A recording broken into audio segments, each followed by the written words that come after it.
और महाराज जी गुरु प्रकट में कब बनाना चाहिए?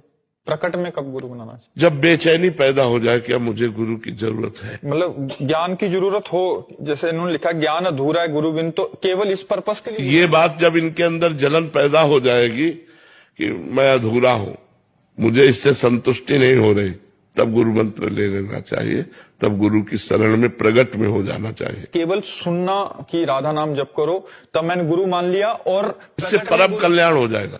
तो दोनों में क्या अंतर हुआ? दोनों में अंतर है कि निकुंज नहीं पहुंचोगे। कहाँ जाएंगे फिर?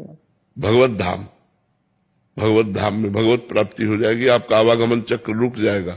लेकिन निकुंज में प्रिया प्रीतम के समीप पहुंचने के लिए फिर आपको गुरु परंपरागत जो मंत्र है, वो मंत्र इसीलिए आया है, आचार्य परंपरा से मंत्र है, उस मंत्र और स्वरूप का बोध कि हम प्रियाजू की दासी हैं, प्रियाजू की सहचरी है, या जो सखा भाव है या गोपी भाव है, वो जिस भाव वाला है वो मंत्र वहां पहुंचाता है, उस भाव दशा। और महाराज जी जैसे किसी एक पर्टिकुलर इष्ट देव का नाम ले रहे हैं, जैसे राम राम ले रहे हैं, तो राम जी के धाम जाएंगे या केवल भगवत प्राप्ति हो जाएगी? इसमें भी अंतर है। हाँ, राम जी के धाम अगर उनकी भावना बनी कि मैं उनका दास बन के जाऊं तो जाएंगे, नहीं तो जैसे तरंग समुद्र में लय होगे, जैसे आवागमन से मुक्त हो जाओगे।